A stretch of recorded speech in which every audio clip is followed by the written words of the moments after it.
ESK, Season 41. Bab 401, Siapa Dukai? Kota Suantian, Utara, Sekte Eliksir Yang. Setelah menyelesaikan Su Xiaoning, Tang Yu mengirim perintah lain untuk semua pembudidaya eliksir yang sekte untuk berjaga-jaga dan waspada terhadap siapapun yang mencurigakan. Dia sangat waspada terhadap Poison Sect. Bagaimanapun, sulit untuk menjamin bahwa Poison Sect tidak akan melakukan sesuatu yang ekstrim untuk balas dendam setelah kehilangan murid inti yang bisa melepaskan racun korosi mayat ungu. Tidak pernah salah untuk membuat rencana ke depan. Selanjutnya, setelah apa yang terjadi, Tang Yu memiliki perasaan tidak nyaman. Nyatanya, itu seperti firasat bahwa sesuatu yang besar akan terjadi. Suasana di dalam sekte eliksir yang menjadi tegang setelah serangkaian perintah Tang Yu. Hampir semua pembudidaya diaktifkan. 10 orang membentuk tim kecil sementara 100 orang membentuk tim besar saat mereka bergiliran berpatroli di daerah sekte eliksir Yang. Saat itu, 2 orang pembudidaya berkumpul, seorang pria dan seorang wanita. Pria itu tampan dan wanita itu tampak dingin, mereka adalah Ji Chengtian dan Leng Rou. Ji Chengtian awalnya berkultivasi di kamarnya tetapi dia mendengar keributan di luar untuk waktu yang lama, seolah-olah sesuatu yang besar telah terjadi. Dia keluar dan bertanya-tanya sebelum mengetahui berita bahwa Xiaoning diserang dan Su Zimo telah kembali. Seketika, dia bergegas mencari tahu lebih banyak tentang detailnya. Leng Rou awalnya berkultivasi di Sekte 1000 Derek dan baru mengetahui tentang hal ini ketika dia mendengar pembudidaya Sekte 1000 Derek mendiskusikannya. Pada saat dia sampai di sini, dia bertemu dengan Ji Chengtian. Ketika Tang Yu melihat mereka berdua, dia menyapa dan mengangguk. "Rekan Taois, Anda tepat waktu. Saya akan memperingatkan kalian untuk berhati-hati. Grup Anda telah ditargetkan oleh Poison Sect. Petik 2. Bagaimana Xiaoning? Saya mendengar bahwa dia diracuni." Ji Chengtian bertanya. "Dia baik-baik saja sekarang." Tang Yu tersenyum. "Dia sedang tidur. Saya rasa dia akan pulih setelah istirahat selama beberapa hari." Petik 2. Bagaimana dengan Zimo? Leng Rou tiba-tiba bertanya. Tang Yu menjawab, dia bilang dia akan jalan-jalan. Saya kira dia akan segera kembali. Apakah kalian ingin menunggu di sini sebentar? Petik 2. Ketika mereka mendengar itu, ekspresi Ji Chengtian dan Leng Rou berubah. Keduanya bertukar pandang, keduanya bisa melihat kekhawatiran di mata yang lain. Apa yang salah? Merasakan ada sesuatu yang salah melalui tatapan mereka, Tang Yu tidak bisa menahan diri untuk tidak bertanya. Ji Chengtian berkata dalam-dalam dengan ekspresi serius, Zimo kemungkinan besar telah menyebabkan masalah bagi Poison Sect. Petik 2. Ah. Tang Yu tertegun sesaat sebelum menjawab dengan ragu-ragu, itu tidak mungkin, kan? Menghela nafas lembut, Ji Chengtian menggelengkan kepalanya. Kamu belum lama mengenal Zimo jadi kurasa kamu belum terlalu memahami karakternya. Meskipun dia terlihat tenang dan lembut, dia memiliki ujung yang tajam di tulangnya. Petik 2. Jika itu orang lain, mereka mungkin bisa menyedotnya setelah mempertimbangkan tentang kekuatan sekte racun. Tapi, bukan Zimo. Petik 2. Leng Rou menambahkan, selanjutnya, Poison Sect menargetkan Xiaoning. Petik 2. Naga memiliki timbangan terbalik 1, dan siapapun yang menyentuhnya akan mati. Xiaoning setara dengan skala terbalik Su Zimo. Mengingat sikap Su Zimo sebelum dia pergi, Tang Yu mengerutkan kening. Namun, dia terlihat agak tenang dan tidak memiliki niat membunuh yang kuat. Petik 2. Bagaimana mungkin? Ji Chengtian dan Leng Rou menggelengkan kepala. Mengingat kepribadian Su Zimo, tidak mungkin dia akan melepaskan semuanya terutama setelah sesuatu terjadi pada Xiaoning. Ji Chengtian bertanya, apa yang Zimo katakan padamu sebelum pergi? Tidak banyak.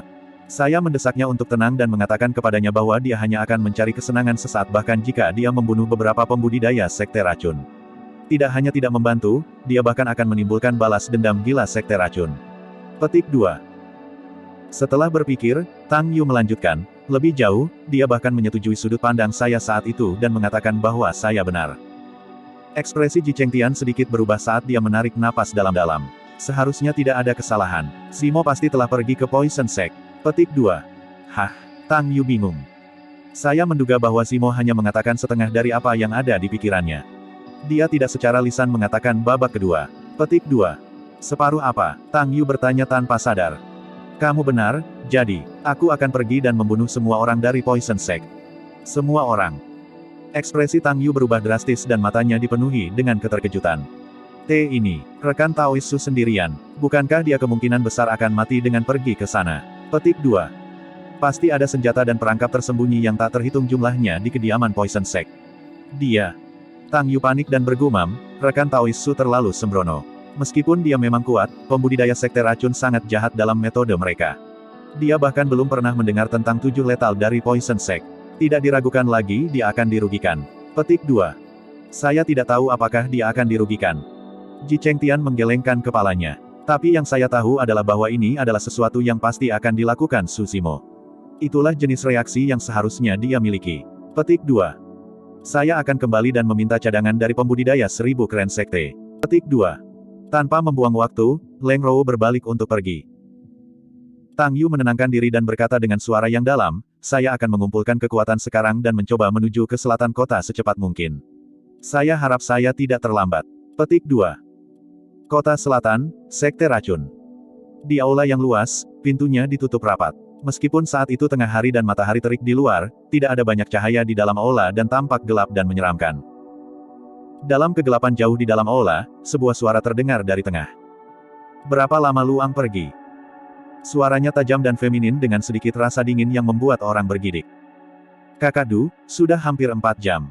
Petik 2. Seorang kultivator muncul dan menangkupkan tangannya. Itu panjang. Suara gelap feminin terdengar lagi, sepertinya tidak sabar.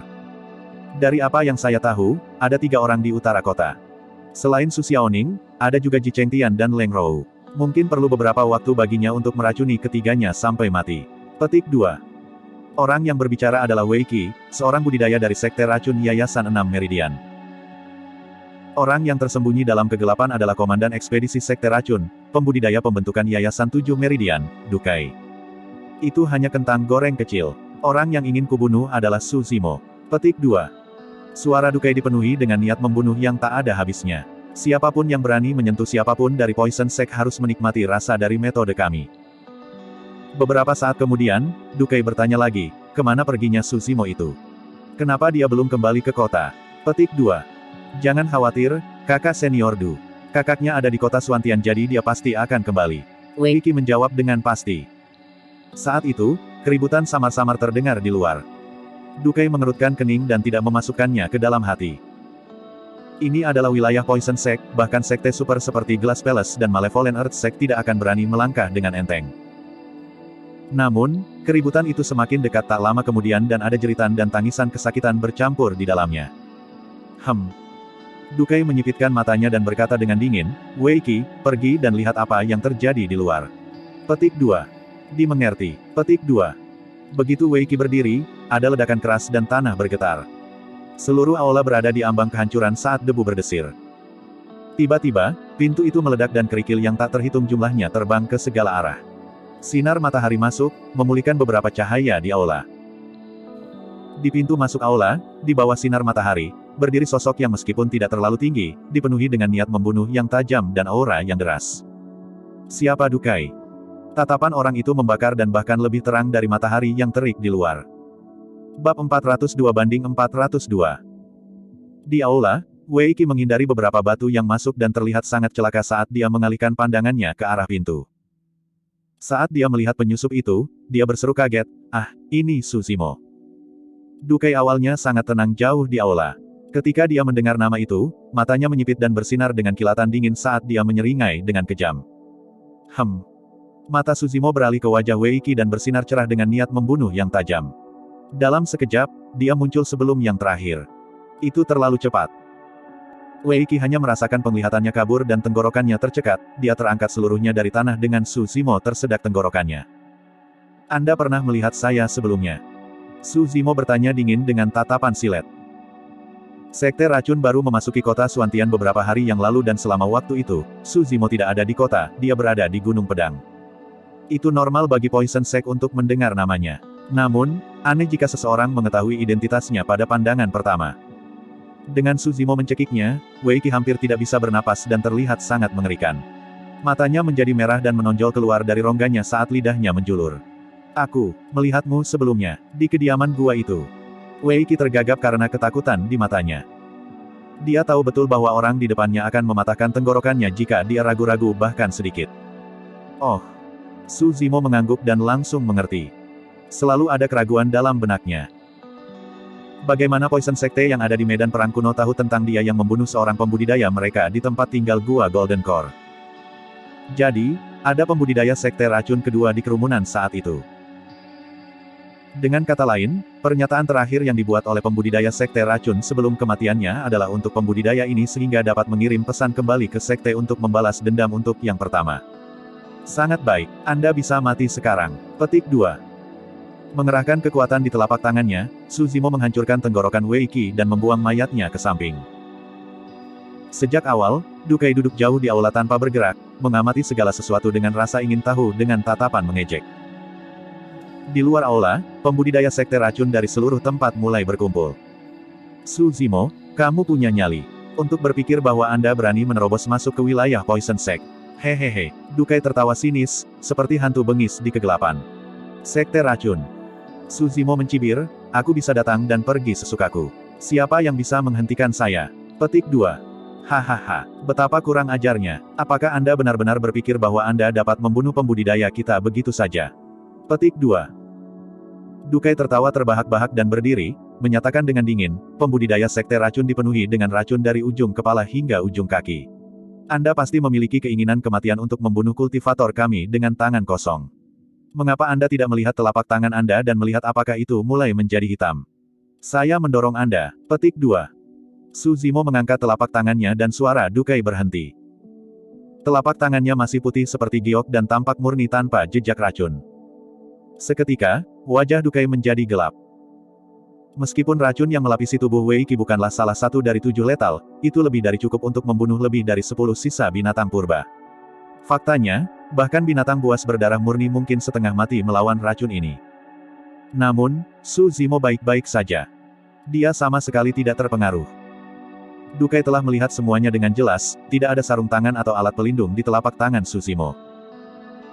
Bahkan jika dia memeras otaknya, dia tidak akan membayangkan bahwa Suzimo memiliki kekuatan yang begitu menakutkan dalam garis keturunannya. Racun beracun yang bisa melenyapkan sisa-sisa binatang purba benar-benar terhanyut oleh garis darah Suzimo yang sangat menakutkan tepat setelah memasuki tubuhnya. Semua orang memandang Poison Sect sebagai ancaman besar tetapi mereka tidak berarti bagi Suzimo. 7 Lethal of Poison Secte adalah satu-satunya hal yang dapat mengancamnya.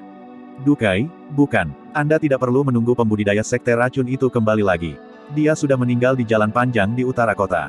Petik 2. Melangkah jauh, Suzimo maju menuju Dukai. Selain itu, nyawa adikku tidak dalam bahaya.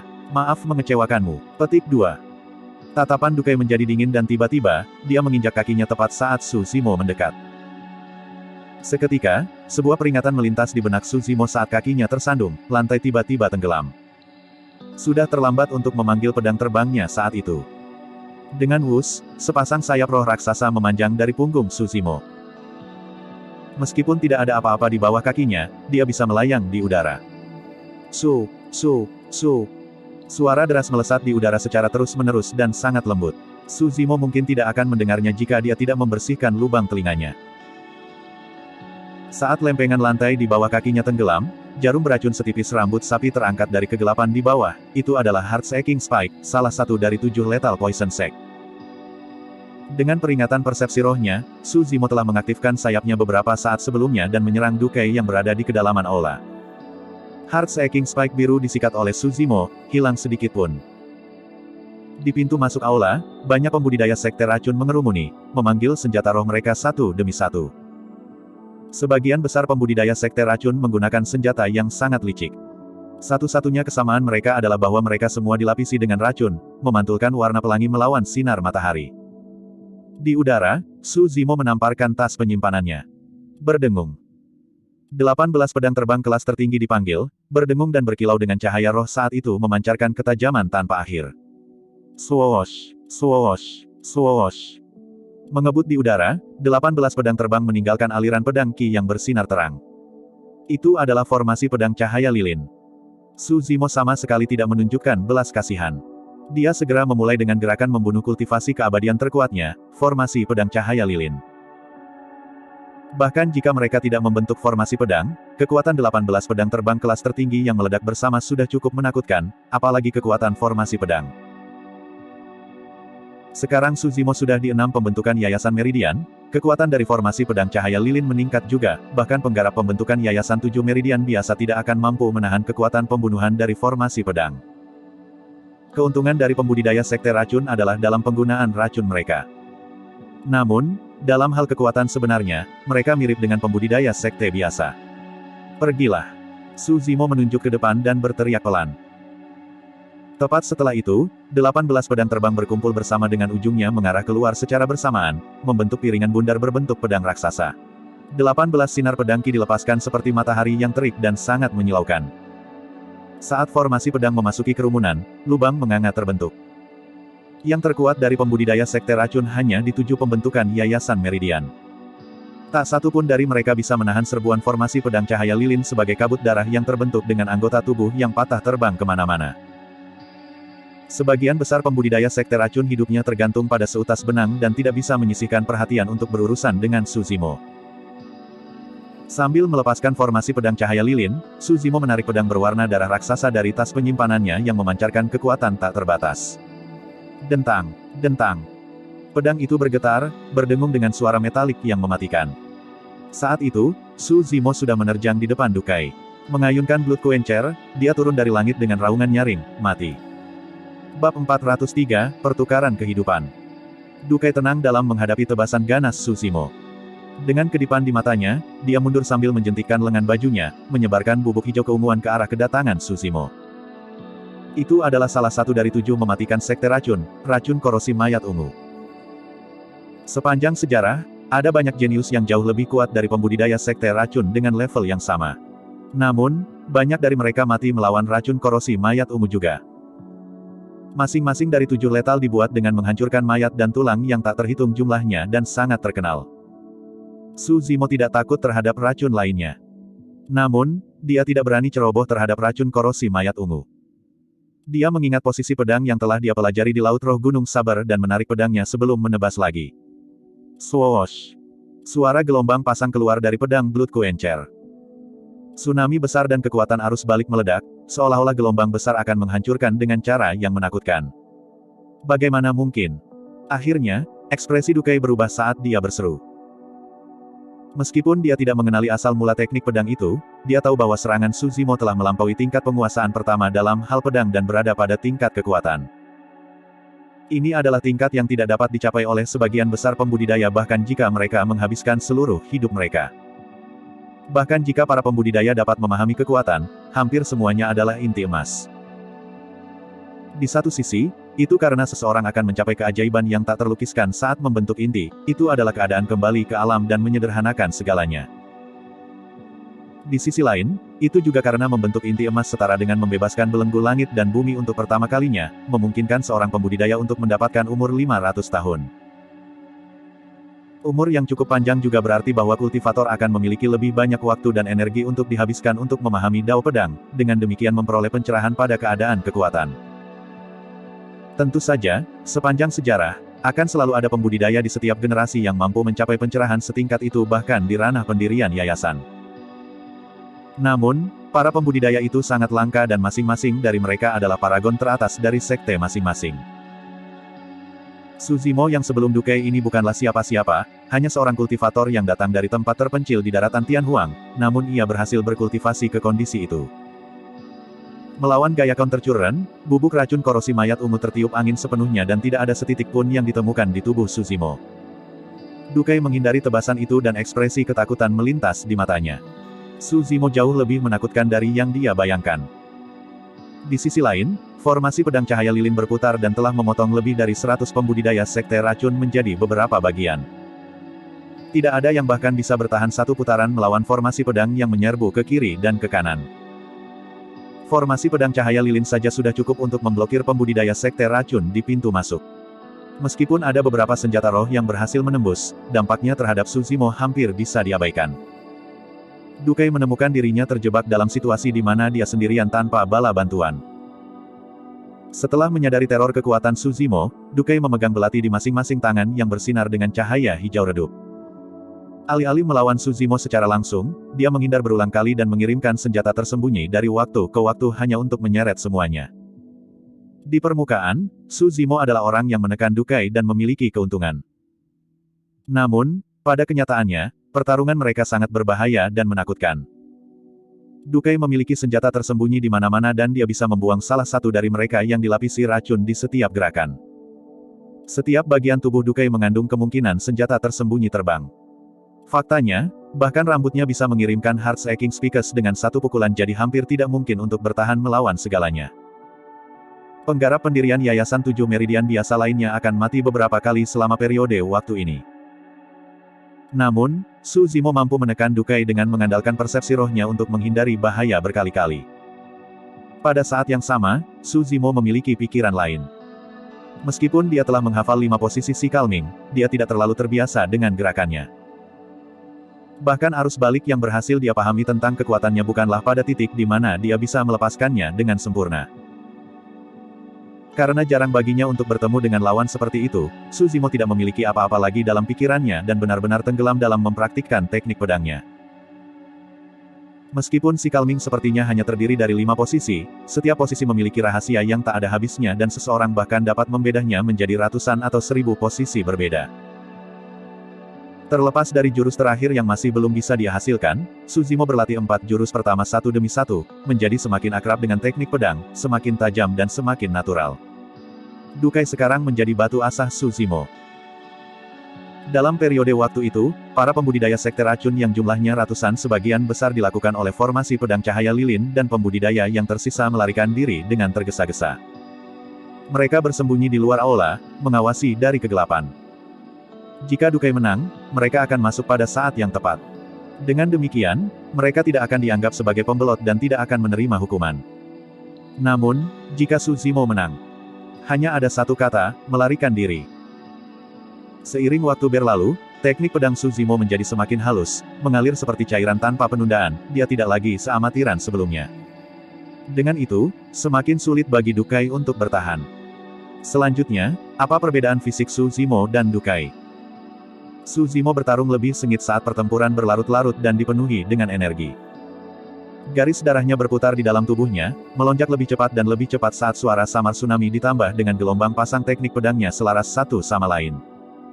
Dengan wajah pucat, keringat mengalir dari dahi Dukai dan dia terengah-engah. Sungguh gila. Dukai mengutuk secara internal. Tidak mungkin dia tahu bahwa Su Zimo hanya menggunakan dia sebagai batu asah untuk menyempurnakan teknik pedangnya. Dia berpikir bahwa Su Zimo melakukannya dengan sengaja untuk menyiksanya tanpa henti, mencoba membuatnya lelah dengan gesekan. Betapa jahatnya. Sambil menggertakkan giginya, mata Dukai menjadi dingin dan ekspresinya tampak jahat, sorot matanya berubah lebih histeris saat ini.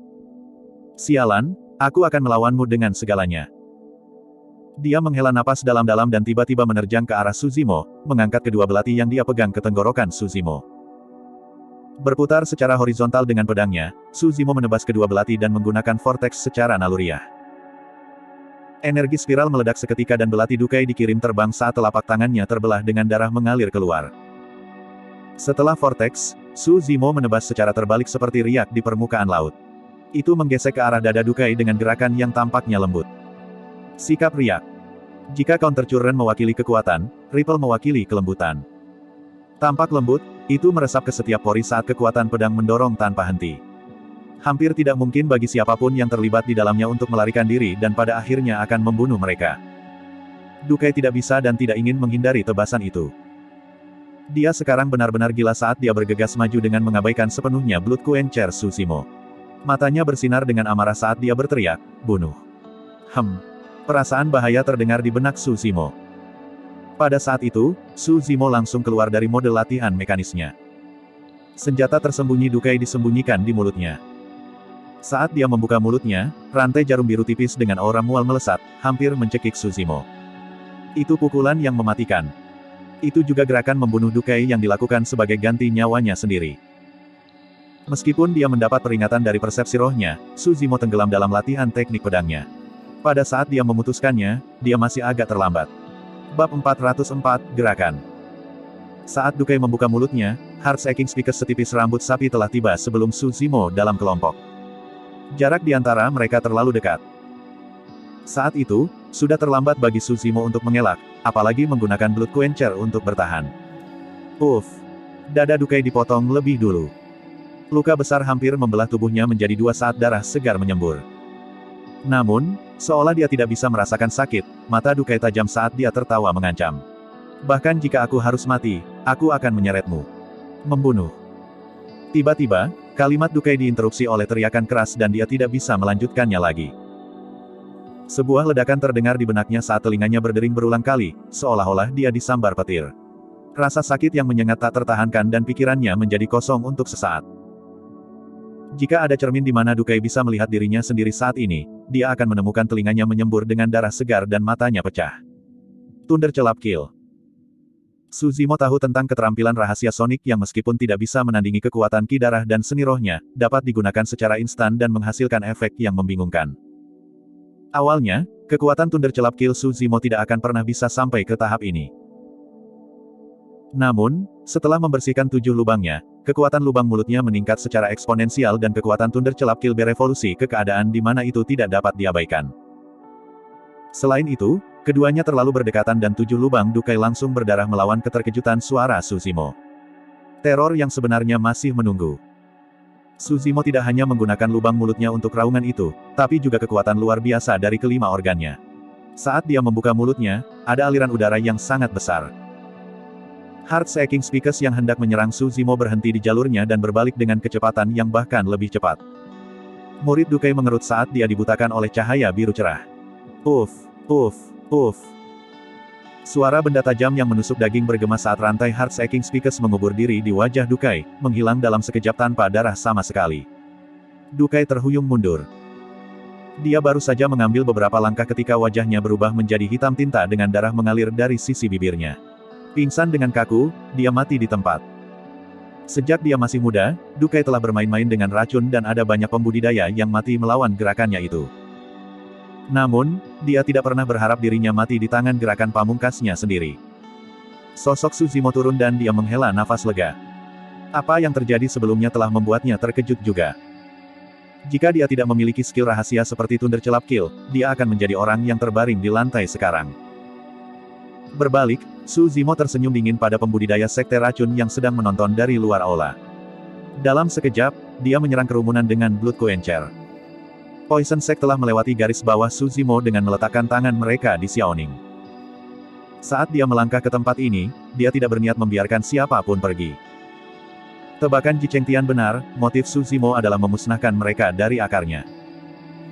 Suzimo harus menghilangkan setiap jejak bahaya dari sisi Xiaoning. Night Spirit sangat kuat. Paling tidak, bahkan Suzimo tidak akan berani mengklaim bahwa dia akan menang dalam pertempuran hidup dan mati melawannya. Namun, dia hanya mempercayakan Night Spirit dengan satu tugas saat memasuki medan perang kuno, untuk menjaga Xiaoning.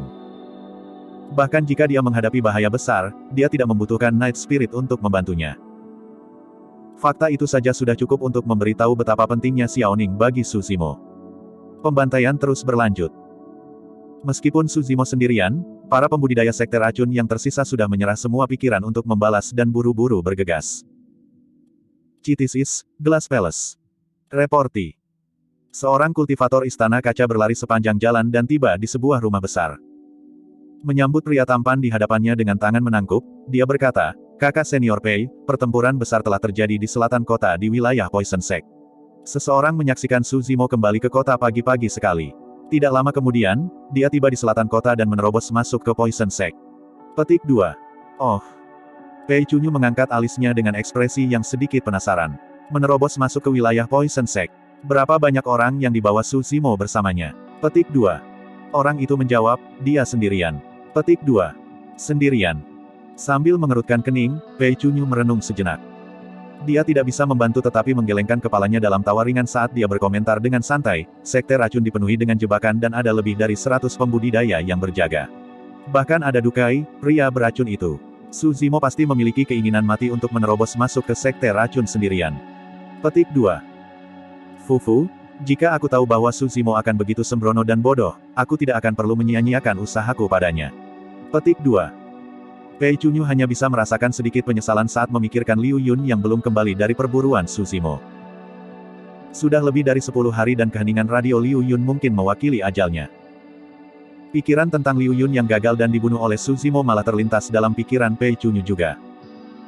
Namun, dia merasa bahwa Liu Yun berada di 7 pembentukan Yayasan Meridian. Dalam hal kekuatan, dia adalah satu-satunya di atas Liu Yun. Mengingat kekuatan yang ditunjukkan Suzimo dalam pertempuran di jalan panjang itu, tidak mungkin orang itu menjadi ancaman bagi Liu Yun. Pei Chunyu berkata, Karena kita tidak punya apa-apa, mari kita pergi dan menonton pertunjukan. Petik 2. Kota Barat, Sekte Bumi Jahat. Di istana yang gelap dan menyeramkan, seorang kultivator Sekte Bumi Jahat berlutut di tanah dan berkata dengan suara yang dalam, Su Zimo kembali ke kota hari ini. Tidak lama kemudian, dia menerobos masuk ke Poison Sect sendirian dan membuat pembantaian. Keadaan pertempuran saat ini tidak diketahui. Petik 2. Pewaris iblis dari Sekte Tanah Jahat, Sue Yang, membuka matanya dengan sedikit ejekan. Bahkan para dewa tidak bisa menyelamatkan seseorang yang ingin mati. Menerobos ke Sekte Racun sendirian. Fufu. Petik 2. Sambil berdiri, Sue Yang berkata dengan muram, ayo pergi dan bantu dia mengumpulkan mayatnya. Jalan panjang yang menghubungkan utara dan selatan kota Suantian. Lebih dari 1000 pembudidaya Sekte Eliksir Yang dan Sekte 1000 Bangau terbang ke arah selatan kota dengan pedang terbang mereka. Kelompok yang padat menarik banyak tatapan mata. Kelompok pembudidaya itu sekitar setengah dari kekuatan Sekte di medan perang kuno. Pemimpin mereka adalah Tang Yu dari Sekte Eliksir Yang dan Feng Manman dari Sekte 1000 Bangau. Ji Chengtian dan Leng Rou mengikuti di belakang mereka berdua dengan ekspresi muram dalam diam. Sebenarnya, Tousan Krensek tidak harus terlibat dalam hal ini. Bagian dari alasan mengapa Feng Manman dapat memimpin begitu banyak pembudidaya ke depan adalah karena hubungan dekat antara kedua sekte dan sebagai bantuan untuk Tang Yu. Pada saat yang sama, itu karena permintaan Leng Rou yang terus-menerus. Tang Yu bingung dan ada keringat di dahinya. Dia menyatakan sambil menaiki pedang terbangnya, rekan Taois, tolong ikuti perintah saya nanti. Prioritas kami adalah menyelamatkan rekan Taois Su. Mari kita coba yang terbaik untuk menghindari pertarungan langsung dengan pembudidaya Sekte Racun. Petik 2. Betul sekali. Petik 2. Feng Manman menambahkan, ini adalah misi penyelamatan, bukan pertempuran. Petik 2. Setelah itu, Feng Manman berbisik dengan nada menghibur, Xiao Yu, jangan khawatir. Rekan Taois Su luar biasa kuat dan surga akan memberkatinya. Mungkin kita bisa datang tepat waktu. Petik 2. Sebenarnya, Feng Manman tidak lagi memiliki harapan apapun yang dia katakan. Baginya, mereka hanya akan tepat waktu untuk membantu Su Zimo mengumpulkan mayatnya. Terima kasih, Sister Manman. Tang Yu memaksakan senyum dan mengucapkan terima kasih. Dalam sepersekian detik, semua faksi di kota Suantian disiagakan dan bergerak menuju Sekte Racun di selatan kota satu demi satu. Bab 405, betapa tragisnya. Di angkasa, lebih dari 10 sosok menunggangi pedang terbang mereka. Pemimpin mereka adalah seorang pria tampan dengan jubah mewah. Dengan mata yang seperti kristal seperti kaca, dia memancarkan aura unik yang menarik perhatian semua orang. Dia tidak lain adalah komandan ekspedisi Glass Palace, Pei Chunyu. Kelompok Glass Palace akan tiba di Poison Sect di selatan kota. Pada saat yang sama, sekelompok pembudidaya lain mengendarai pedang terbang mereka dari arah yang berlawanan dengan Istana Kaca. Mengenakan jubah hitam, mereka tidak lain adalah pembudidaya Sekte Bumi Jahat. Kedua sekte besar itu tidak jauh satu sama lain dan bahkan bisa melihat satu sama lain melalui langit. Reporti. Saat itu, seorang kultivator Istana Kaca melaju dengan ekspresi panik. Matanya hampir tidak bisa menahan keterkejutannya saat dia menelan ludah sebelum berjuang untuk mengatakan, kakak senior Pei, Sekte Racun. Tidak lebih. Petik 2. Oh. Pei Chunyu menjawab dan tidak terlalu peduli. Setelah sedikit jeda, dia mengerutkan kening dan kembali ke akal sehatnya. Menatap wajah bawahannya, dia bertanya perlahan dengan ekspresi yang semakin tajam, apa yang baru saja kamu katakan?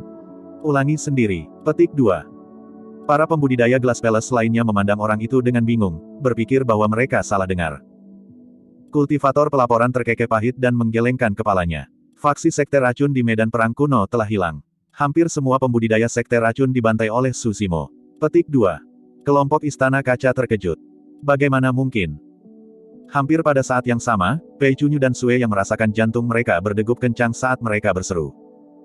Mereka bertukar pandang melalui kehampaan. Ada kultivator Sekte Bumi Jahat yang berdiri di depan Sue yang juga menyampaikan pesan yang sama. Menyadari bahwa mereka telah kehilangan ketenangan mereka, keduanya menarik napas dalam-dalam dan menenangkan diri. Pei Chunyu mencengkeram tinjunya dengan erat dan menyipitkan matanya, bertanya dengan gigi terkatup, bagaimana dengan dukai dari Sekte Racun? Bagaimana dengan jebakan mereka? Bagaimana dengan 7 letals? 100 pembudidaya aneh dari Poison Sect. Petik 2. Ini. Penggarap Istana Kaca berhenti sejenak sebelum menghela nafas. Mereka semua pergi. Petik 2. Mereka semua pergi. 3 kata sederhana itu mengungkapkan sedikit rasa jengkel, terkejut, takut, dan emosi yang tak ada habisnya. Poison Sect, salah satu dari 5 doktrin sesat. Sebuah faksi yang bahkan Istana Kaca tidak mau memprovokasi secara pribadi dihancurkan oleh orang itu sendirian. Semua orang yang hadir berdiri tercengang pada pedang terbang mereka di udara dengan mulut ternganga. 3 kata itu melekat di benak mereka dan mereka tidak bisa keluar darinya. Semua pembudidaya Glass Palace dan Malevolent Earth Sect menjadi tenang. Di langit yang luas, atmosfernya sangat tegang. Sesaat kemudian, seorang kultivator Istana Kaca tidak bisa menahan diri untuk tidak bertanya dengan hati-hati, "Kakak senior Pei, apakah kita masih akan menonton pertunjukan?" Awalnya, mereka menemani Pei Chunyu untuk menyaksikan betapa tragisnya Su Zimo akan mati. Tapi sekarang, semua orang menyerah pada pemikiran itu setelah menerima berita itu. Tatapan Pei Chunyu berkedip-kedip dan ekspresinya tidak dapat ditentukan. Merenungkan sebentar, mata Pei Chunyu bersinar dengan niat membunuh yang sangat besar saat dia berkomentar dengan muram, "Pergi. Terlebih lagi kita harus memeriksa semuanya karena ini." Petik 2. Pada saat yang sama, pewaris iblis dari Sekte Tanah Jahat, Sue Yang, membuat keputusan serupa di sisi lain. Keduanya memikirkan hal yang sama. Poison Sect adalah salah satu dari 5 doktrin sesat dan memiliki lebih dari 100 pembudidaya dengan 7 penggarap pembentukan Yayasan Meridian di antara mereka. Bahkan jika Su Zimo berhasil memusnahkan Sekte Racun, itu pasti pertempuran yang sulit. Bahkan jika Su Zimo tidak terluka parah saat ini, kemungkinan besar dia berada pada posisi terlemahnya dan bahkan mungkin penuh dengan racun dari ujung kepala sampai ujung kaki. Ini adalah waktu terbaik untuk membunuh pria itu. Glass Palace dan Malevolent Earth Sect masing-masing adalah sekte abadi dan iblis. Sepanjang sejarah, makhluk abadi dan iblis selalu berada di ujung yang berlawanan dan tidak akan pernah bergabung di tempat terbuka. Namun, pada saat itu, Pei Chunyu dan Sue yang saling bertukar pandang dan memiliki pemahaman yang diam-diam. "Ayo pergi." Pei Chunyu memerintahkan dan melaju bersama para pembudidaya Istana Kaca menuju Sekte Racun di selatan kota. Di jalan panjang yang menghubungkan utara dan selatan. Mengebut dengan sekelompok besar pembudidaya, Tang Yu dan Feng Manman tiba di sekitar Sekte Racun tidak lama kemudian. Ada kerumunan besar pembudidaya di depan mereka, berkemas dengan padat dan menonton dengan saksama. Tidak diketahui apa yang dilihat oleh para pembudidaya tetapi mata mereka dipenuhi dengan keterkejutan. Ketika kelompok Tang Yu tiba, sebuah bagian segera diperas untuk mereka. Tiba-tiba, sesosok tubuh yang gemuk dan gemuk menerobos kerumunan, menyapa mereka dengan gembira, "Kakak Ji, Kakak Leng. Kalian juga di sini." Petik 2. Itu tidak lain adalah lemak kecil yang baru saja bergabung dengan Tumsek. Si Jian yang baru saja bergabung dengan Sekte Boneka juga ada di sampingnya. Keduanya tidak banyak berubah selama 10 hari yang aneh itu. Sedikit lemak tampak seperti dia telah tumbuh sedikit lebih gemuk dan si Jian masih terlihat bodoh seperti biasa. Sekte Makam dan Sekte Boneka adalah bagian dari 5 doktrin sesat dan awalnya terletak di selatan kota. Ketika sesuatu terjadi pada Poison Sect, wajar jika mereka berdua yang pertama tiba. "Bagaimana semuanya di dalam?" Ji Chengtian bertanya dengan lembut dengan ekspresi muram. "Cek, cek, cek." Cemberut bibirnya, sedikit lemak tertawa dengan alis terangkat. "Kalian terlambat dan melewatkan segalanya. Hehe, tragis. Benar-benar tragis." Petik 2. Ah. Ketika dia mendengar itu, mata Tang Yu meredup saat dia bergumam pada dirinya sendiri seolah-olah dia telah kehilangan jiwanya, "Kita masih terlambat. Ini adalah kesalahanku. Saya harus menebaknya. Aku bisa saja menghentikanmu." Petik 2. Tang Yu bingung dan tidak memperhatikan sedikit ekspresi dan nada lemak. Namun, Ji Chengtian dan Leng Rou mengerutkan kening. Secara teori, sedikit gendut seharusnya lebih cemas dan lebih sedih daripada orang lain jika sesuatu telah terjadi pada Su Zimo, mengapa dia berada dalam suasana hati yang sombong. Sedikit lemak tercengang saat melihat reaksi Tang Yu. Di samping, Feng Manman mengangkat alisnya dengan ringan dan menarik Tang Yu ke pelukannya. Memelototi sedikit lemak, dia menegur, "Fatih, tutup mulut." Sedikit lemak bahkan lebih tertegun. "Apakah saya salah?"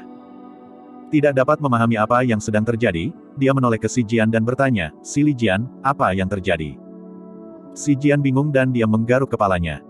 Melihat Ji Chengtian dan yang lainnya, dia bertanya dengan serius, "Kakak Ji, kenapa kalian membawa begitu banyak orang untuk menonton pertunjukan?" "Sobat, siapapun yang tidak tahu lebih baik mungkin berpikir bahwa kalian keluar untuk berkelahi." Petik 2. Ji Chengtian tidak bisa membantu tetapi memutar matanya. "Zimo baik-baik saja." "Iya, hidup dan melompat." Sedikit lemak menjawab. "Ah." Memantul dari pelukan Feng Manman, Tang Yu berkedip dan bertanya tanpa menyeka air mata dari matanya. "Tetapi kamu bilang itu tragis. Benar-benar tragis." Petik 2. "Maksudku itu tragis bagi Poison Sect." Petik 2. Petik 2 Petik 2. Semua orang tercengang dan membeku di tempat, tidak dapat menerima fakta sejenak. Saat itu, seorang pembudidaya sekte racun berlumuran darah berlari ke arah mereka, terhuyung-huyung dengan wajah yang menakutkan. Swoosh! Dia belum jauh saat cahaya dingin melintas di belakangnya. Sebuah panah menembus punggungnya dengan swoosh, menonjol keluar dari dadanya dengan darah di mana-mana. Mata orang itu meredup dan mengambil beberapa langkah ke depan sebelum pingsan sampai mati. Semua orang berpaling secara naluriah ke arah dari mana panah itu berasal. Di pintu masuk kediaman Poison Sekte, seorang kultivator berjubah hijau melangkah dengan ekspresi tenang dan tatapan cerah. Faktanya, tidak ada jejak darah apapun padanya saat dia menyimpan busur raksasa berwarna bulan di tangannya ke dalam tas penyimpanannya dengan ekspresi tenang. Pada saat yang sama, kelompok Istana Kaca dan Sekte Bumi Jahat tiba untuk menyaksikan pemandangan itu. Bab 406, Tidak Jujur. Sesampainya di udara, Pei Chunyu dan Sue yang melihat ke bawah dari atas untuk menyaksikan sekte racun dalam keadaan menyedihkan dengan mayat berserakan di lantai. Darah hangat mengalir kemana-mana, itu adalah neraka yang hidup di bawah mereka. Poison Sect benar-benar hancur. Bagaimana ini bisa terjadi? Keraguan yang sama melintas di benak mereka berdua. Dalam pertempuran berdarah di jalan panjang itu, kekuatan yang ditunjukkan Suzimo jauh dari cukup untuk menghancurkan Poison Sect.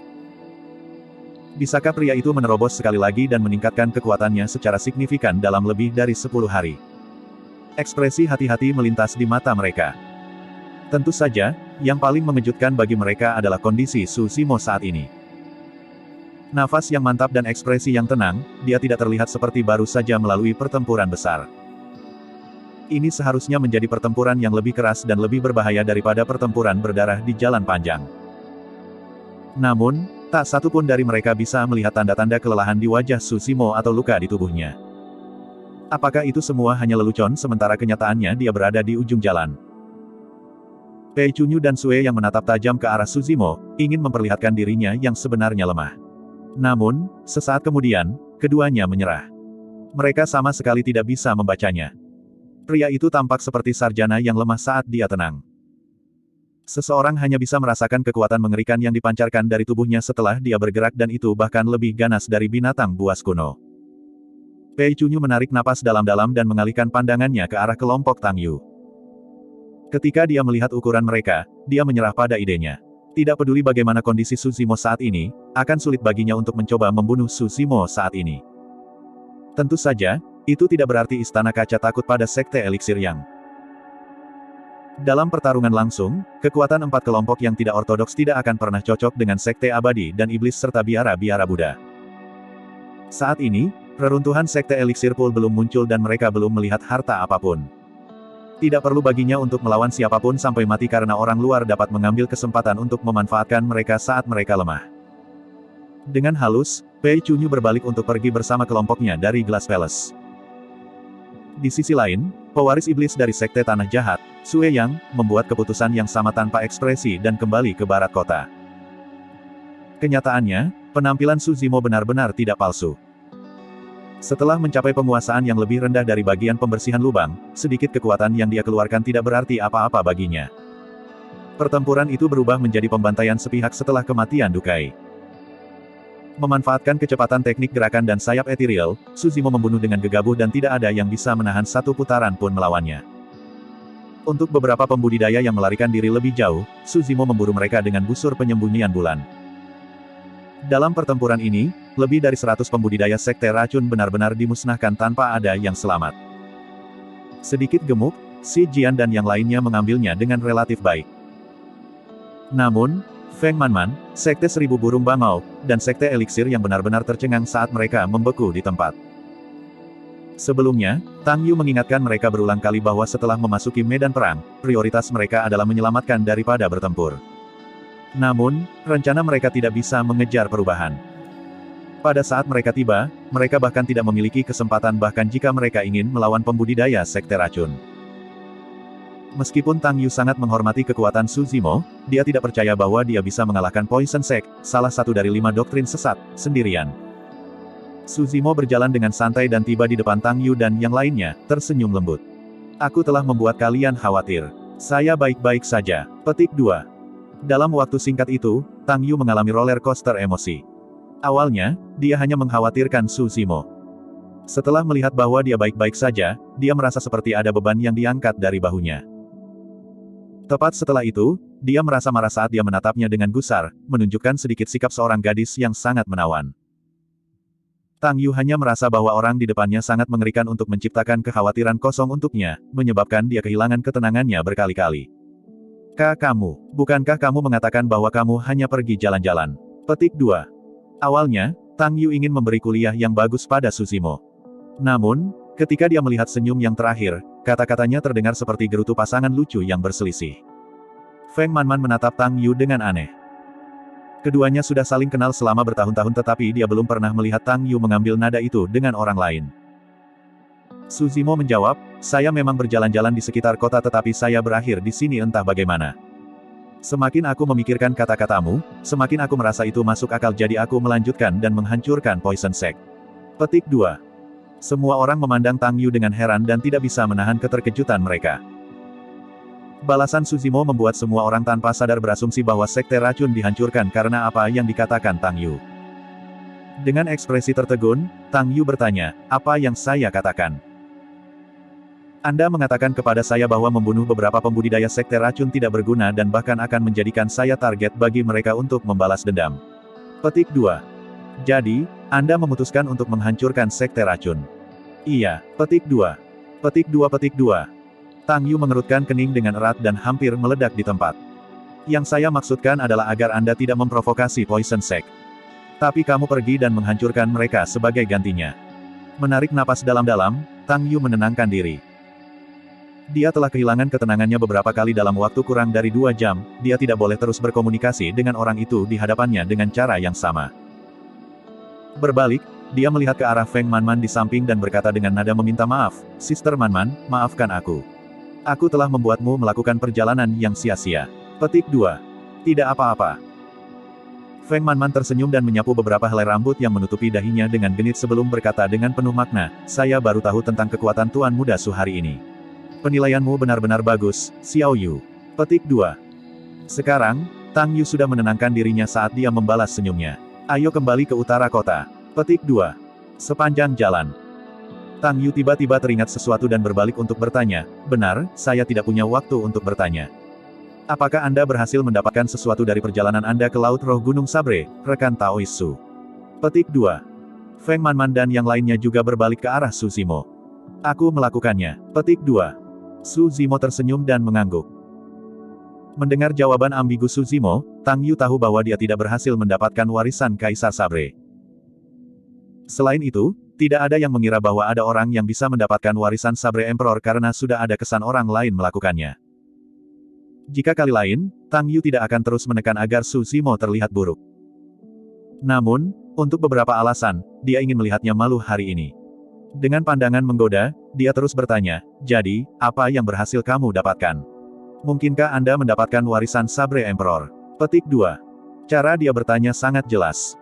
Betul sekali. Petik 2. Su Zimo terus tersenyum dan menjawab secara alami, seolah itu nyata. Ketika dia mendengar itu, Feng Manman cemberut dan berpikir, meskipun pria ini mampu, dia tidak jujur dan ingin tampil. Petik 2. Tang Yu mengerutkan bibirnya dan tersenyum sebelum menggelengkan kepalanya tanpa bertanya apa-apa lagi. Ketika semua orang akan tiba di utara kota, seorang pembudidaya melaju dari luar gerbang kota, berteriak saat dia memasuki kota, berita besar. Setelah 1000 tahun, seseorang berhasil mendapatkan warisan Kaisar Sabre lagi. Gunung Pedang runtuh dan lautan roh mengering. Laut roh Gunung Saber telah lenyap sepenuhnya dari medan perang kuno. Petik 2. Tiba-tiba, kelompok Tang Yu melambat dan menjadi diam. Bab 407, Lembah Kabut. Sepenggal berita itu sudah cukup untuk menggerakkan seluruh medan perang kuno. Faktanya, itu akan menyebabkan kegemparan di dunia kultivasi juga setelah mereka meninggalkan medan perang kuno. Secara teoritis, setiap orang harus mulai berdiskusi dan bertanya-tanya tentang siapa yang memperoleh warisan Sabre Emperor setelahnya. Namun, pada saat itu, semua orang terdiam. Itu karena seseorang di antara mereka baru saja mengaku mendapatkan warisan Kaisar Sabre.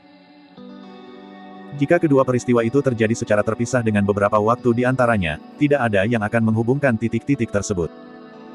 Tapi sekarang seseorang baru saja mengakuinya, beritanya menyebar ke kota. Semua orang melihat ke arah Su Zimo secara naluriah dengan ekspresi aneh. Apakah itu nyata?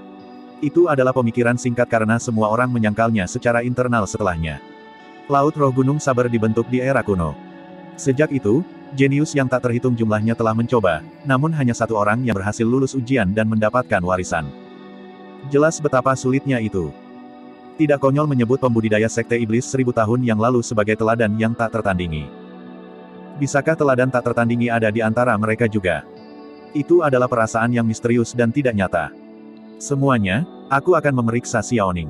Petik 2. Saat itu, Su Zimo berbicara dan mengucapkan selamat tinggal dengan kepalan tangan sebelum melayang. Setelah Su Zimo berada jauh, Feng Manman tiba-tiba bertanya, Xiao Yu, menurutmu apakah dia mengatakan yang sebenarnya? Saya juga tidak tahu. Petik 2. Tang Yu tertawa getir dan menggelengkan kepalanya. Untuk periode waktu berikutnya, berita tentang Poison Sect dihancurkan sepenuhnya diambil alih oleh berita tentang menghilangnya Laut Roh Gunung Saber. Hampir semua orang di kota Suantian sedang mendiskusikan siapa pembudidaya yang memperoleh warisan Kaisar Sabre.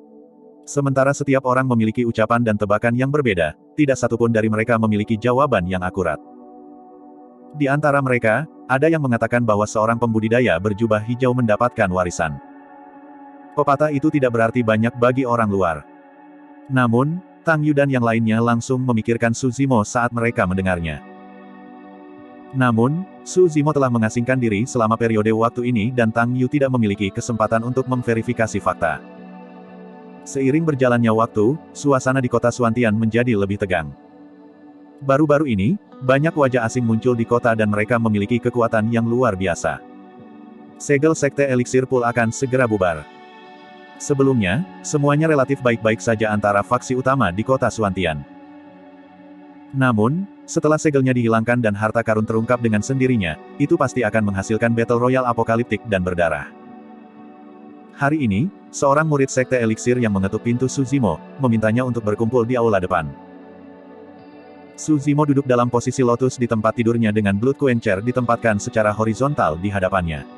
Menghela nafas dalam-dalam, dia membuka matanya yang bersinar jernih seperti air dengan ekspresi tenang. Dia tahu bahwa Tang Yu tidak akan mengganggunya kecuali jika diperlukan. Sekarang mereka mengetuk pintunya, kemungkinan besar karena sesuatu yang besar sedang terjadi di reruntuhan Sekte Kolam Eliksir. Turun ke tanah, Su Zimo mengikuti murid Sekte Eliksir yang dan tiba di aula depan tidak lama kemudian. Aula depan sudah dipenuhi orang sekarang. Sekilas, ada hampir 1000 orang.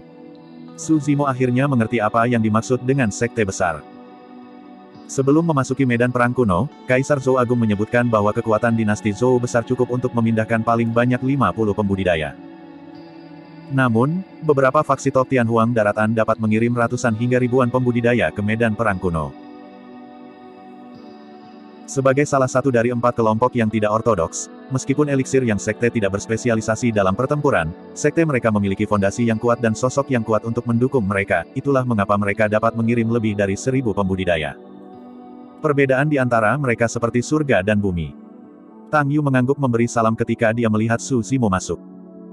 Tidak seperti dirinya yang biasa, Paman Liang yang berada di belakang Tang Yu berinisiatif untuk tersenyum pada Su Zimo juga. Ji Chengtian dan Xiaoning telah lama tiba. Tiba-tiba, Su Zimo merasakan niat bermusuhan dan tidak bisa menahan cemberut. Berbalik, dia memelototi tanpa halus. Itu adalah Yan Jun. 10 hari yang lalu, Yan Jun pingsan setelah menerima tamparan dari Su Zimo. Nyatanya, Yan Jun tidak terluka parah karena Su Zimo menunjukkan belas kasihan. Berkat ramuan ajaib dari eliksir yang sekte, Yan Jun pulih dalam beberapa hari. Ketika dia melihat Su Zimo melihat ke arahnya, Yan Jun segera berbalik dan menghindari tatapan mantan, terlihat agak licik dan menakutkan. Semua orang. Saat itu, suara Tang Yu terdengar dan obrolan di kerumunan perlahan melunak menjadi hening. Tang Yu berkata dengan suara yang dalam paling banyak 2 hari, segel Sekte Eliksir Pool akan dihilangkan seluruhnya. Saat itu, pertempuran kejam menanti semua orang. Mohon bersiaplah. Petik 2. Sekte Eliksir Pool terletak di lembah 5 km di selatan kota Suantian. Karena medannya, lembah tersebut tertutup kabut yang tidak dapat menyebar sepanjang tahun dan jarak pandang sangat rendah. Itu juga alasan mengapa reruntuhan Sekte Eliksir Pool belum ditemukan sampai sekarang. Petik 2. Ini adalah berita yang sangat berharga dan semua orang mendengarkan dengan penuh perhatian. Menghilangkan segel reruntuhan Eliksir Pool Sekte tidak berarti bahwa kita dapat melakukan perjalanan yang mulus dan tiba dengan selamat. Menurut pengintaian beberapa junior bersaudara, lembah itu adalah rumah bagi banyak hewan buas berdarah murni, sisa hewan purba, dan makhluk hidup purba yang punah dengan kekuatan yang mengerikan.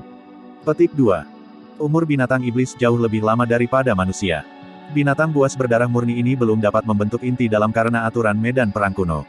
Namun, kekuatan mereka berada di puncak pendirian yayasan dan mereka sangat menakutkan. Petik 2. Su Zimo sedikit mengerutkan alisnya. Melalui pernyataan sederhana itu, dia bisa tahu betapa berbahayanya dan bahwa situasinya tidak bisa diremehkan. Pertama, meskipun mereka memiliki keunggulan dalam jumlah dengan hampir 1000 pembudidaya, mereka tidak dapat dibandingkan dengan binatang buas berdarah murni dan makhluk purba yang telah tinggal dan bereproduksi di medan perang kuno selama bertahun-tahun yang tak terhitung jumlahnya. Kedua, tempat ini jauh di dalam medan perang kuno. Selain binatang buas berdarah murni, bahkan makhluk hidup kuno yang paling biasa pun memiliki kekuatan yang menakutkan. Ketiga, lingkungan. Lingkungan sangat tidak menguntungkan bagi mereka. Kecerdasan hewan buas berdarah murni itu tidak kalah dengan manusia.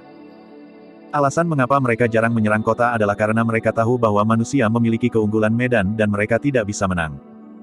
Namun, situasinya kali ini berbalik. Binatang iblis memiliki keunggulan medan. Semua faksi memiliki pengetahuan terbatas tentang lembah dan tidak tahu banyak tentang medan di dalamnya. Namun, binatang iblis yang telah hidup di dalam selama bertahun-tahun yang tak terhitung jumlahnya ini tahu segalanya. Selain itu, ada kenyataan yang lebih menakutkan, malam.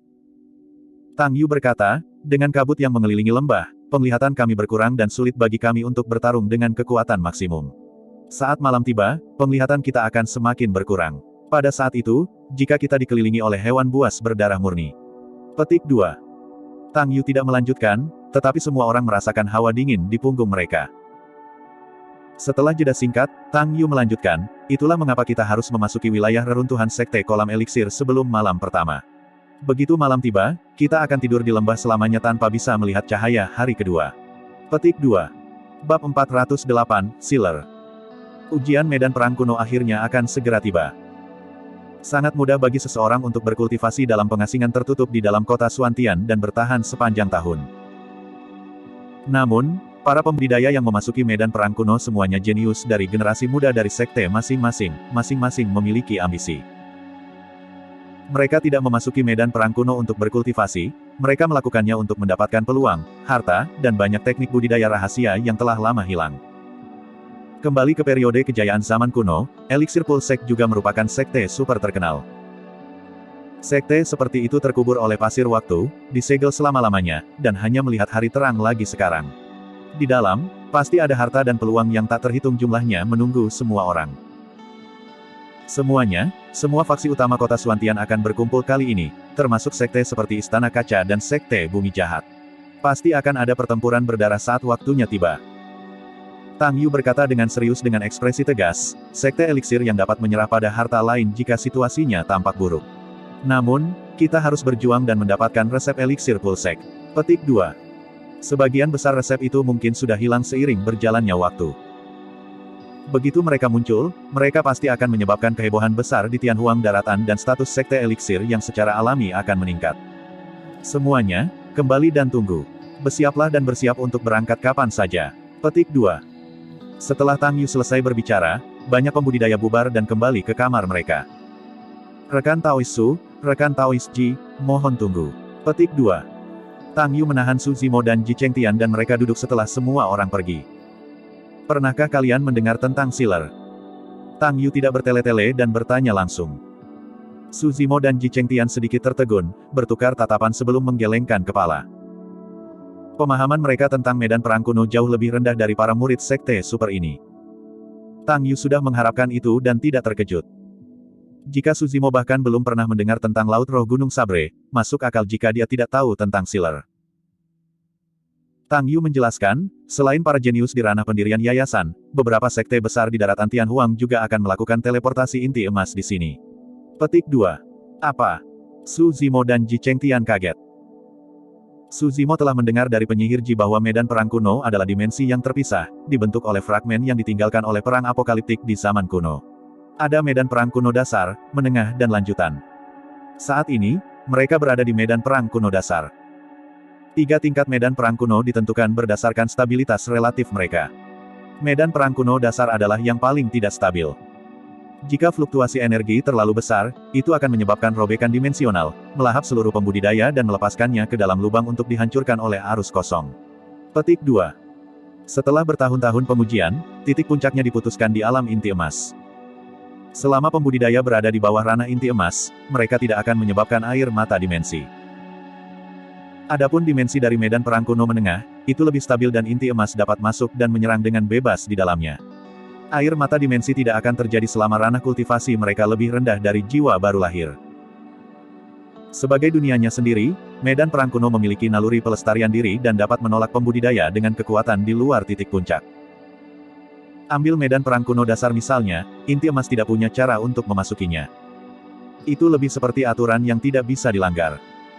Tapi sekarang, pernyataan Tang Yu telah menggulingkan pemahaman Su Zimo sebelumnya.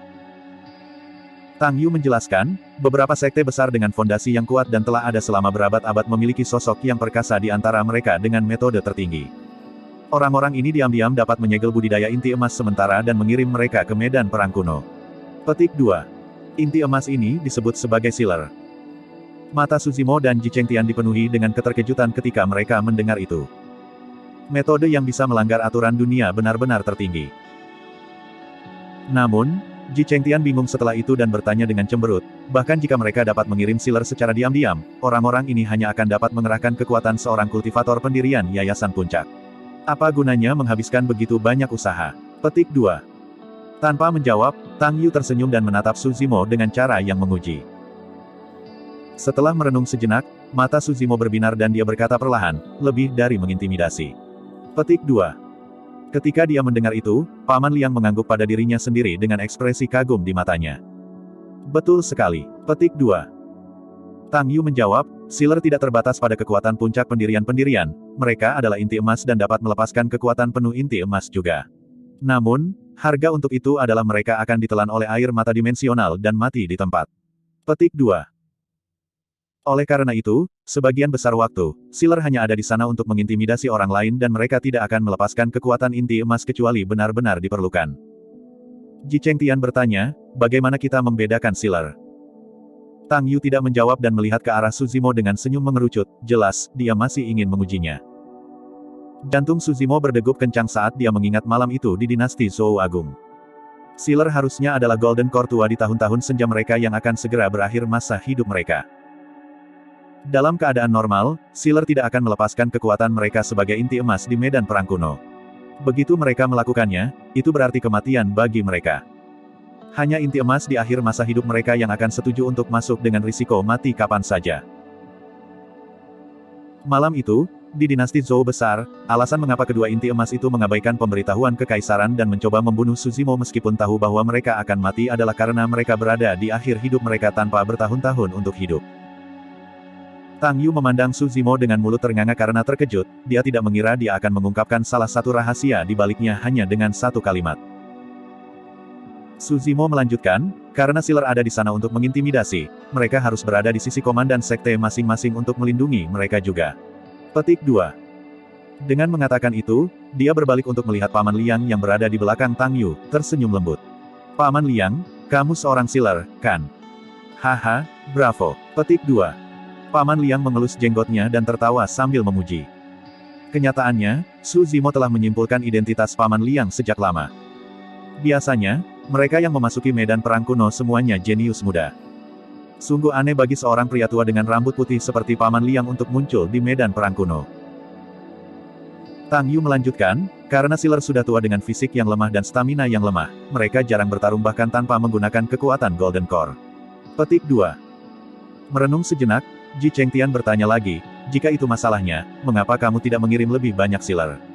Jumlah kekuatan itu seharusnya cukup untuk menyapu medan perang kuno. Petik 2. Tidak akan. Tang Yu menggelengkan kepalanya. Pertama, tidak banyak inti emas di tahun-tahun senja mereka. Kedua, mengirim sealer telah mengganggu keseimbangan medan perang kuno.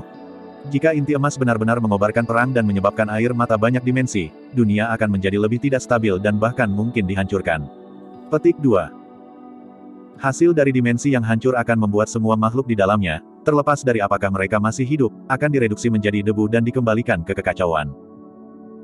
Untuk mencegah medan perang kuno dihancurkan, sekte utama memiliki kesepakatan bahwa mereka hanya akan mengirim satu sealer setiap saat. Petik 2. Setelah jeda sebentar, Tang Yu menoleh ke Su Zimo. Yang ingin saya ingatkan adalah bahwa Pei Chunyu dan Sue yang masing-masing memiliki sealer di sisi mereka juga. Bab 409, Memasuki Lembah. Tang Yu tahu bahwa Su Zimo ingin memperjuangkan eliksir pembuka meridian yang sempurna. Namun, Pei Chunyu dan yang lainnya pasti akan bertarung untuk mendapatkan eliksir pembuka meridian yang sempurna juga. Pada saat itu, pertempuran besar akan terjadi dan musuh Su Zimo bukan hanya Pei Chunyu dan Sue Yang, tetapi juga sealer mereka. Jelas bahwa Tang Yu menyiratkan agar Su Zimo mundur. Kekuatan Su Zimo saat ini sudah cukup baginya untuk melawan Pei Chunyu dan Sue Yang. Namun, bahkan tanpa menggunakan kekuatan mereka sebagai inti emas, sealer setara dengan 8 penggarap pendirian Yayasan Meridian hanya dengan melepaskan kekuatan di puncak pembentukan yayasan, itu lebih dari cukup untuk menekan Su Zimo. Tidak peduli apa, Su Zimo sama sekali tidak memiliki peluang. Jika dia bertahan dan membuat marah para sealer, menyebabkan mereka melepaskan kekuatan mereka sebagai inti emas, Su Zimo pasti akan mati. Su Zimo tersenyum tapi tidak berkomentar. Tidak peduli apa, dia harus mendapatkan eliksir pembuka meridian yang sempurna. Ini menyangkut pencapaiannya di masa depan dan tidak ada yang bisa menghalangi jalannya. Setelah beberapa saat, Tang Yu menambahkan, benar, ada satu hal lagi. Perjalanan ke reruntuhan sekte kolam eliksir sangat berbahaya dan kami tidak tahu apa yang akan terjadi. Bagaimana kalau membiarkan Xiaoning tinggal di kota Suantian? Mungkin lebih aman untuknya. Petik 2. Bagi Tang Yu, Xiaoning hanyalah pada tahap akhir pendirian yayasan dan tidak akan banyak membantu bahkan jika dia mengikuti mereka ke reruntuhan sekte eliksir pool. Tidak apa-apa, biarkan dia ikut. Su Zimo menggelengkan kepalanya. Jangan khawatir, Xiaoning tidak akan menjadi beban bagi kalian dengan Night Spirit yang melindunginya. Petik 2. Biasanya, memang jauh lebih aman bagi Xiaoning untuk tinggal di kota Suantian. Namun, Su Zimo memutuskan untuk membawa Xiaoning bersamanya setelah memperhitungkan eliksir furnace misterius yang dimilikinya. Su Zimo percaya bahwa dengan kekuatannya dan Night Spirit, dia akan dapat memastikan keselamatan Xiaoning tidak peduli betapa berbahayanya itu. Setelah mengobrol sedikit lagi, mereka bubar dan menunggu berita tentang reruntuhan sekte eliksir pool. Sehari kemudian, setelah jam 5 sore, menjelang senja. 5 km dari selatan kota Suantian, gempa dahsyat terjadi saat berkas cahaya melesat ke langit sebelum menghilang. Segel sekte eliksir pool telah bubar. Banyak pembudidaya keluar dari pengasingan di kota Suantian dan sosok yang tak terhitung jumlahnya melonjak ke langit, menuju lembah 5 km ke selatan dengan pedang terbang mereka. Istana Kaca, Sekte Tanah Jahat, Sekte Makam, Sekte Boneka, dan berbagai sekte lainnya bergerak dan dalam sekejap mata, seluruh kota Suantian menjadi gempar. Karena Su Zimo dan yang lainnya bersiap, mereka berkumpul di aula depan dengan cepat saat mereka melihat fenomena itu. Tang Yu menatap langit dengan ekspresi gelap dan kekhawatiran di matanya. Su Zimo tahu apa yang ada di pikirannya. Saat ini, hari sudah sore dan hanya ada 2 jam tersisa sampai malam, relatif berbahaya bagi mereka untuk menerobos masuk ke lembah sekarang. Jika mereka tidak berhasil melewati pertahanan binatang buas dan tiba di reruntuhan sekte eliksir pool sebelum malam tiba, mereka semua mungkin akan mati di lembah. Namun, jika mereka tinggal di sini dan sekte lain menerobos binatang buas itu dan tiba lebih dulu, semua harta di dalam sekte eliksir pool pasti akan dihapus bersih. Kakak junior, ayo pergi. Istana Kaca dan sekte lainnya telah berangkat. Kami akan terlambat jika kami tidak bergerak. Yan Jun mendesak di samping. Menghela napas dalam hati, Tang Yu melambaikan tangannya. Ayo pergi. Semua orang mengendarai pedang terbang mereka dan melesat ke selatan. Di antara kerumunan, Yan Jun melirik Su Zimo dengan niat membunuh yang sekilas melewati matanya. Su Zimo merasakannya saat itu muncul. Meskipun dia tidak berbalik, ekspresinya dingin saat dia melambat dan datang ke sisi Yan Jun. Tanpa memandangnya, Su Zimo berkomentar dengan acuh tak acuh, sepatah kata nasihat, lebih baik jika kamu tidak menyembunyikan desain apapun padaku. Petik 2. Pada saat itu, Yan Jun merasa seolah jantungnya dicengkeram oleh seseorang dan berhenti berdetak. Bagaimana dia menyadarinya? Ekspresinya sangat pucat saat keringat membasahi dahinya. Dia tidak bisa mengerti bagaimana dia ditemukan ketika dia hanya melirik Su Zimo sekali dengan niat membunuh sekilas. Kaki Yan Jun sedikit gemetar. Dia mencoba mengendalikan mereka tetapi dia tidak bisa melakukannya. Mengambil napas dalam-dalam, dia berpura-pura tenang sambil memalsukan tawa pada Su Zimo. Fellow Daoist, dengan siapa kamu berbicara? Aku hanya menjatuhkanmu dengan tamparan itu dari sebelumnya, tapi lain kali, kepalamu akan meledak. Petik 2. Setelah jeda sebentar, Su Zimo melanjutkan, oh, benar. Ini bukan ancaman, itu hanya pengingat. Petik 2. Tanpa melihatnya diam, Su Zimo mempercepat setelah pernyataan itu dan kembali ke depan kelompok. Dalam lusinan detik yang singkat itu, Yan Jun merasa seolah-olah dia telah melewati puluhan tahun. Seolah-olah dia telah melewati gerbang neraka dan sekarang basah kuyup dengan keringat, menggigil saat angin bertiup ke arahnya. Mengubur kepalanya dalam-dalam, Yan Jun tidak lagi berani menatap Su Zimo. Saat itu, ekspresinya mengancam dan matanya histeris. Dari lubuk hatinya, dia melolong dalam hati, Su Zimo, kamu benar-benar mempermalukanku di depan semua orang saat itu. Hari ini, Anda bahkan mengancam saya. Aku akan memastikan lembah kabut akan menjadi kuburanmu. Petik 2. Kelompok itu menaiki pedang terbang mereka dan bisa melihat kabut tebal menyelimuti lembah dari jauh. Abu-abu dan kabur, itu berguling secara ilusi. Di sekitar lembah, kabut tampak seperti binatang buas di malam yang berkabut, membuka mulutnya yang berdarah dan menunggu untuk menikmati pesta. Mengingat kecepatan mereka menempuh jarak 5 km dengan sangat cepat.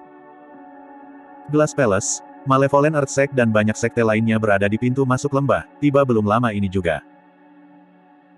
Di luar kerumunan, ada beberapa pembudidaya keliling yang menunggu kesempatan, ingin berbaur dengan kerumunan setelah sekte utama masuk dan menarik perhatian para binatang buas.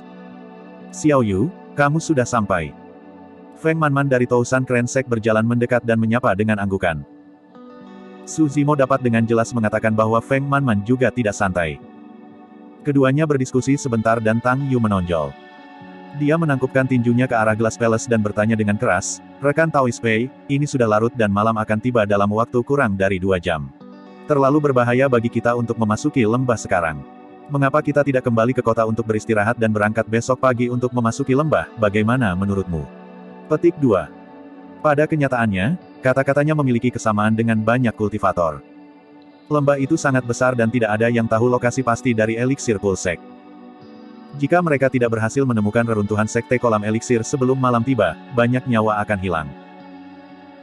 Namun, semua orang telah tiba di sini dan khawatir bahwa orang lain akan mengambil kesempatan sebelum mereka jika mereka pergi. Mengangkat dagunya sedikit, Pei Chunyu menjawab, saya tidak keberatan dengan saran Anda, sesama Taois. Namun, Pei Chunyu tidak melanjutkan tapi dia melihat ke arah sekte bumi jahat. Pewaris iblis dari sekte bumi jahat, Sue Yang, mencibir, jangan datang ke lembah jika kamu takut mati. Kembali ke kota Suantian dengan patuh dan Anda dijamin akan nyaman dan aman selama setahun. Petik 2. Sampah. Bagaimana sebuah lembah kecil bisa menghentikan ambisi besar Glass Palace? Banyak murid istana kaca berteriak. Menyeringai dingin, Sue Yang melambaikan tangannya dan menyatakan, ikuti aku ke lembah. Sebelum hukumannya selesai, Sue Yang mengambil langkah pertama dan memimpin kelompok sekte bumi jahat maju dan menghilang ke dalam kabut. Secara alami tidak mungkin Glass Palace ingin tertinggal seperti yang diperintahkan Pei Chunyu, ke lembah. Tindakan kedua sekte memengaruhi semua faksi yang ragu-ragu di luar lembah. Berbagai sekte mengambil tindakan pada saat yang sama dan menyembur ke dalam. Bab 410, Nyamuk Darah Kuno. Keserakahan seringkali menyebabkan seseorang kehilangan rasionalitasnya. Pada saat itu, semua pembudidaya yang bergegas ke lembah bersemangat dengan tatapan menyala. Satu-satunya hal yang tersisa di mata mereka adalah harta karun eliksir Pulsek, mereka secara naluriah telah melupakan bahaya laten di lembah. Tak satu pun dari mereka ingin tertinggal. Sekte eliksir yang tidak bergerak diam. Berdiri di depan, Tang Yu mengerutkan kening dengan ekspresi ragu-ragu. Keputusannya memengaruhi kehidupan lebih dari 1000 pembudidaya di belakangnya. Malam akan turun seluruhnya dalam waktu kurang dari 2 jam. Pada saat itu, di bawah malam yang berkabut, masing-masing dari mereka akan mengalami kelemahan indera. Namun, makhluk hidup kuno, sisa binatang dan binatang buas tidak akan banyak terpengaruh oleh lingkungan. Tuan muda, ayo cepat dan masuk ke lembah. Berhenti ragu-ragu. Petik 2. Jika mereka menemukan reruntuhan sekte eliksir Pul terlebih dahulu, harta karunnya akan dibersihkan.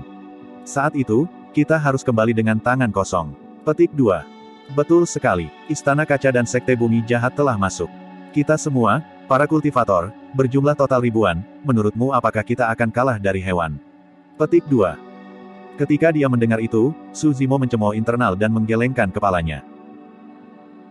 Bahkan jika mereka memiliki ratusan ribu pembudidaya, Mereka tidak akan mampu bersaing dengan jumlah binatang iblis yang hidup dan berkembang biak di sini, apalagi ribuan dari mereka. Baik itu dalam hal waktu atau lingkungan, mereka tidak memiliki keuntungan. Setelah beberapa saat, Tang Yu akhirnya mengalah terhadap obrolan para pembudidaya di belakangnya.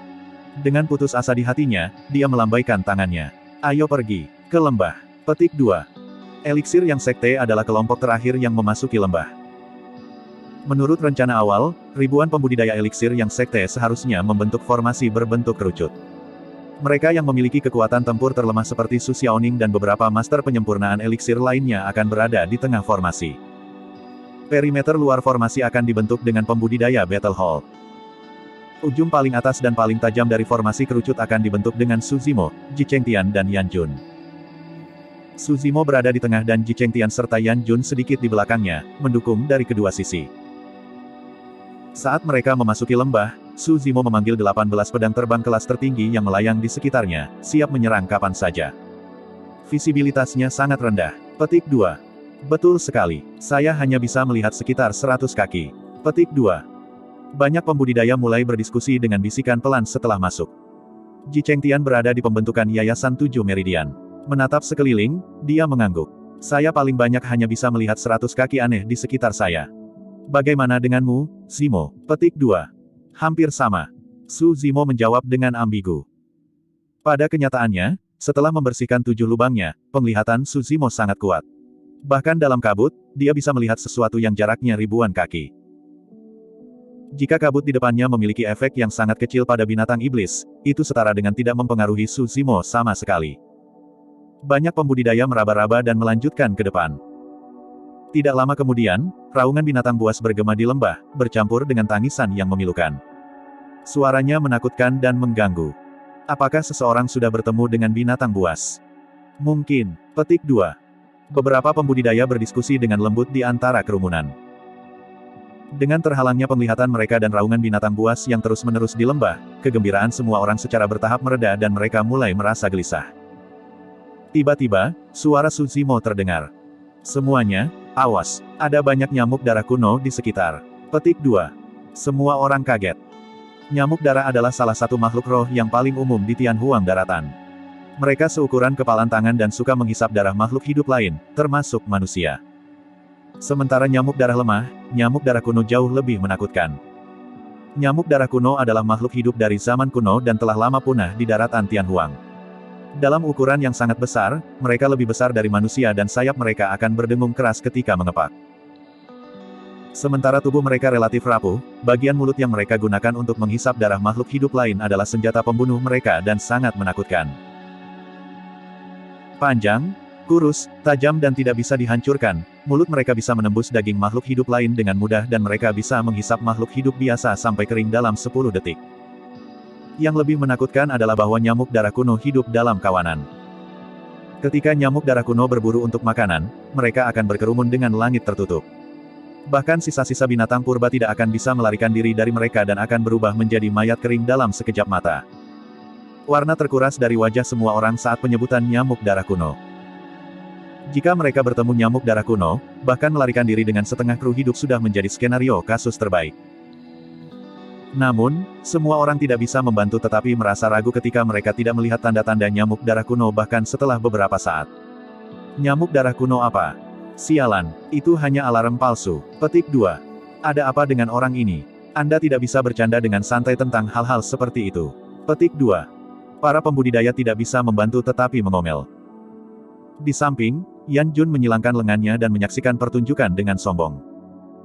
Tang Yu sedikit mengernyit, dia tahu bahwa Su Zimo tidak akan bercanda. Namun, ketika dia melihat bahwa tidak ada apa-apa di sekitar mereka setelah beberapa saat, dia tidak bisa membantu tetapi maju dan bertanya, "Fellow Dao Su, apakah benar-benar ada nyamuk darah kuno?" Tentu saja. Petik 2. Su Zimo mengangguk. Begitu dia selesai berbicara, suara kepakan sayap bisa terdengar dengan jelas. Set. Ekspresi semua orang berubah drastis. Kali ini, tidak ada dari mereka yang meragukan kata-kata Su Zimo. Namun, tidak ada dari mereka yang bisa mengerti bagaimana dia berhasil menemukan nyamuk darah kuno begitu awal. Tang Yu menyipitkan matanya dan tatapannya berkedip-kedip saat pikirannya berpacu. Nyamuk darah kuno telah terbang setidaknya beberapa ribu kaki sejak Suzimo memberikan peringatannya sampai sekarang. Mungkinkah Suzimo telah melihat nyamuk darah kuno dari jarak lebih dari beberapa ribu kaki? Pikiran tentang kemungkinan itu membuat Tang Yu terkejut. Tidak ada waktu untuk berpikir ketika segerombolan nyamuk darah kuno muncul di hadapan mereka. Faktanya, Tang Yu bisa melihat mata merah dan mulut panjang tipis yang diwarnai dengan darah nyamuk darah kuno. Banyak dari mereka tidak bisa menahannya lebih lama lagi saat mereka meraung dan memanggil senjata roh mereka, menyerang kawanan besar nyamuk darah kuno. Dalam sekejap mata, cahaya roh yang cemerlang bersinar di kabut dan pedang Qi memenuhi tempat itu. Dentang, dentang, dentang. Pedang terbang dari banyak pembudidaya menembus udara. Nyamuk darah kuno dengan ringan mengguncang mulut mereka dan bertabrakan dengan pedang terbang, menyebabkan suara benturan logam terdengar. Banyak pedang terbang yang dipukul mundur, kembali dengan tangan kosong. Jarak antara mereka memendek sekali lagi. Serangan pedang terbang tidak bisa mematahkan pertahanan nyamuk darah kuno. Para pembudidaya bingung saat mereka buru-buru memanggil jimat roh dan melepaskan seni roh, sementara menghentikan nyamuk darah kuno di jalur mereka. Namun, mereka memiliki jumlah jimat yang terbatas dan mereka tidak dapat melepaskan seni roh secara terus-menerus karena mereka membutuhkan konsumsi energi roh yang besar. Setelah menahan gelombang pertama serangan dari nyamuk darah kuno, mereka masih harus menggunakan pedang terbang mereka untuk bertahan. Uff, uff, uff. Saat itu, di bagian paling depan, nyamuk darah kuno diiris dengan pedang terbang dan jatuh ke tanah satu demi satu. Tang Yu melihat ke atas dan menemukan Suzimo mengendalikan 18 pedang terbang kelas tertinggi. Bahkan tanpa mengkondensasi formasi pedang, dia menyebabkan kerusakan besar pada kawanan nyamuk darah kuno. Tiba-tiba, suara Suzimo terdengar, jangan biarkan nyamuk darah kuno mendekat. Mulut mereka sangat mematikan, tidak bisa dihancurkan dan bisa melawan pedang terbang. Semuanya, tidak perlu melawan mereka secara langsung. Gunakan kelincahan pedang terbangmu untuk membungkus atau di belakangnya dan kamu bisa membunuhnya dengan mudah. Petik 2. Setelah mendengar kata-kata itu, semua orang disegarkan dan diserang sesuai nasihatnya. Memang, itu sukses besar dan nyamuk darah kuno yang tak terhitung jumlahnya jatuh, menodai langit merah dengan darah.